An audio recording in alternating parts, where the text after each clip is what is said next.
Hello everyone, welcome back to my channel. You are watching Trutika's Classroom, and today we are going to discuss about the strategic approaches to industrial relations.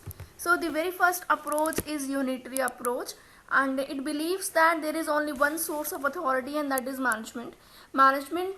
Unitary approach का ये believe रहता है कि management के पास सब कुछ control कर लेने की पावर है. Even the conflicts can also be controlled and managed by the management of the organization, and it is based on the belief that all the members of organization have a common objective and they work in unity and harmony to achieve their goals.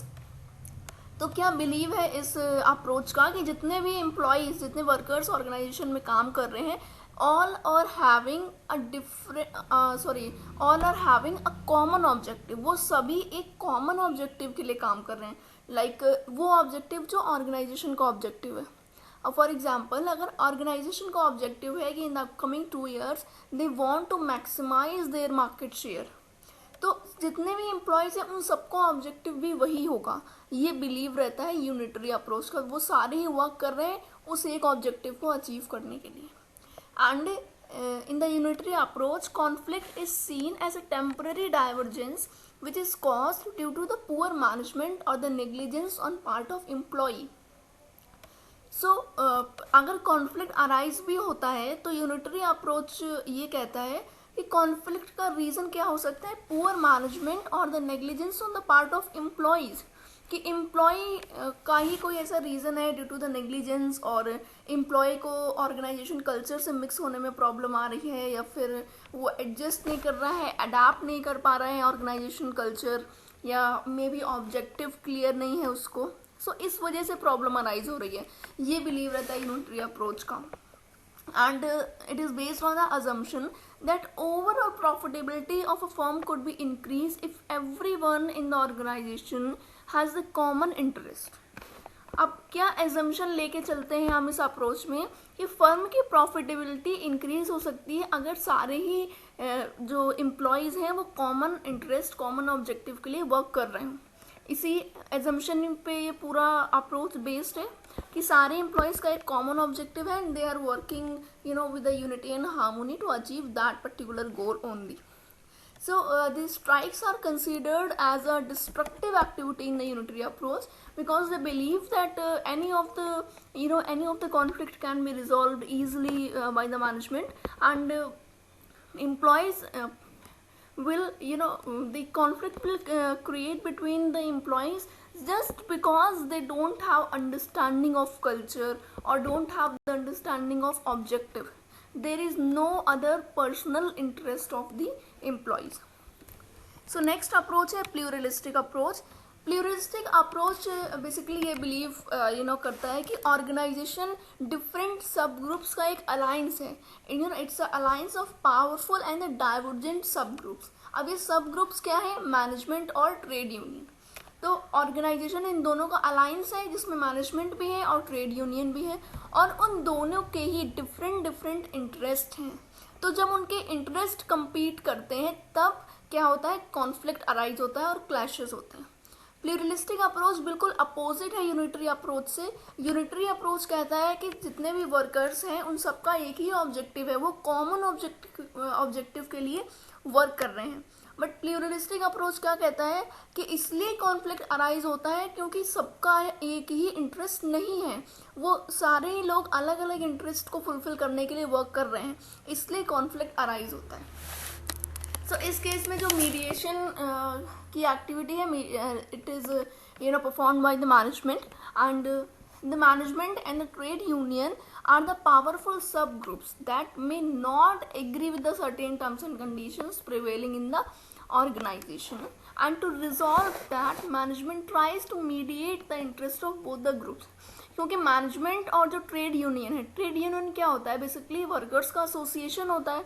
अब सारे workers अपनी बात नहीं पहुंचा सकते management तक, इसलिए वो एक ट्रेड यूनियन बनाते हैं जो कि वर्कर्स को रिप्रेजेंट करेगा, वर्कर्स के इंटरेस्ट को रिप्रेजेंट करेगा, वो क्या चाहते हैं उसे रिप्रेजेंट करेगा इन फ्रंट ऑफ मैनेजमेंट.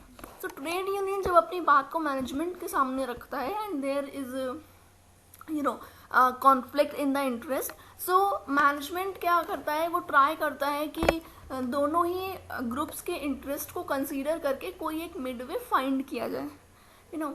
सो अगर मीडिएशन के टाइम पे मैनेजमेंट वर्कर्स के प्रॉब्लम को अटेंशन नहीं दे रहा है या उनके इंटरेस्ट को अटेंशन नहीं दे रहा है, अपने इंटरेस्ट को ही फुलफिल करना चाह रहा है, सिर्फ एम्प्लॉयज़ को नहीं की बात को नहीं सुन रहा है, सिर्फ प्रॉफिट अर्निंग या जो भी कंपनी का ऑब्जेक्टिव है उस पर फोकस कर रहा है, तो उस टाइम पे क्या होता है, कॉन्फ्लिक्ट और ज़्यादा अराइज होता है। ट्रेड यूनियन का बेसिकली काम क्या है कि वो यहाँ पे एम्प्लॉयज़ की बात को रिप्रेजेंट करने आए हैं। सो अगर मैनेजमेंट उनकी बात नहीं सुनेगा तो कॉन्फ्लिक्ट और जो है इंक्रीज ही होगा। सो क्या होता है, यही रीज़न होता है कॉन्फ्लिक्ट होने का कि मैनेजमेंट अपने एम्प्लॉयज़ की या ट्रेड यूनियन के इंटरेस्ट को कंसीडर नहीं करता। So the conflict is considered as an inevitable in the pluralistic approach. Pluralistic approach कहता है कि कॉन्फ्लिक्ट इनएविटेबल है, आप उसका ग्राफ जो है वो बिल्कुल जीरो पे तो ला ही नहीं सकते। आप ऐसा नहीं कर सकते कि कॉन्फ्लिक्ट अराइज ही ना हो, क्योंकि दोनों जो सब ग्रुप्स हैं उनके डिफरेंट डिफरेंट इंटरेस्ट हैं, तो इंटरेस्ट में क्लैश होगा ही। It's common thing and natural phenomena. So conflicts are inevitable and basically it believes that ये जो conflicts are instrumental in the innovation and growth. जब कॉन्फ्लिक्ट होंगे तभी तो मैनेजमेंट को मीडिएशन करने की ज़रूरत आएगी। दोनों को सुनने की ज़रूरत कब आएगी, जब दोनों के इंटरेस्ट एरियाज अलग होंगे, उनमें क्लैश होगा। सो जब मीडिएशन की बात आती है, sometimes it brings up with the new idea and it generates new idea and thus brings to innovation and growth. So the next approach is Marxist approach. Marxist approach is also known as the radical perspective.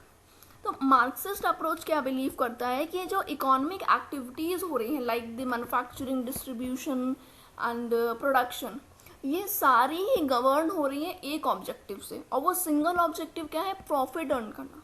तो Marxist approach कहता है जो भी economic activity हो रही है ना, उन सबका ऑब्जेक्टिव सिर्फ एक है, single, to earn profit. Marxist approach भी ये बिलीव करता है कि कॉन्फ्लिक्ट इनएविटेबल है, जैसे प्लूरलिस्टिक अप्रोच का भी यही मानना था कि कॉन्फ्लिक्ट्स अराइज होंगे, इट्स अ नेचुरल फिनोमिना, तो इनएविटेबल है कॉन्फ्लिक्ट्स। बट वहाँ पे क्या था प्लूरलिस्टिक अप्रोच में कि एम्प्लॉयर और एम्प्लॉई जो दो सब ग्रुप थे उनके इंटरेस्ट में क्लैश होने की वजह से कॉन्फ्लिक्ट अराइज हो रहा था। और मार्क्सिस्ट अप्रोच कहता है कि conflict is a product of capitalist society. Basically जो सोसाइटी है वो दो ग्रुप्स में डिवाइड है, the one who are managing the means of production and the other who have only their labor to offer। तो इस वजह से जो दो क्लास में बंट गई है हमारी सोसाइटी, इसकी वजह से कॉन्फ्लिक्ट अराइज हो रहे हैं। The last approach is human relations approach. It was basically propounded by Elton Mayo, who is a humanist and believes in the positive nature of employees. So Elton Mayo के according employees जब भी respond करेंगे, जब वो management को सुन रहे हैं, कोई भी इनिशिएटिव अगर मैनेजमेंट ने लिया है तो एम्प्लॉयज़ उसको पॉजिटिवली सुन रहे हैं, they are also responding properly to management. So अभी क्या हुआ कि कॉन्फ्लिक्ट की कोई जगह ही नहीं बची। कि कॉन्फ्लिक्ट कब अराइज होता है कि मैनेजमेंट कोई पॉलिसी लेके आया, अब सपोज उसने बोला कि अभी तक ठीक है हमारे यहाँ बायोमेट्रिक नहीं था, बट अभी क्या है कि अभी 10 to 6 का आपका जॉब है और आपको इन और आउट दोनों टाइम पर बायोमेट्रिक करना है। अब एल्टन मायो क्या कहते हैं कि एम्प्लॉय पॉजिटिवली सुनेगा मैनेजमेंट को और प्रॉपरली रिस्पॉन्ड करेगा, और वो भी इन अ पॉजिटिव मैनर। तो एम्प्लॉय ने क्या बोला, समझा, उन्होंने बोला हाँ ठीक है हम 10 AM पे पंच करेंगे इन पंच और 6 PM पे आउट करेंगे। तो इन और आउट पंचिंग ठीक है, मेरे लिए biometric is not a problem, हम रेडी हैं करने के लिए।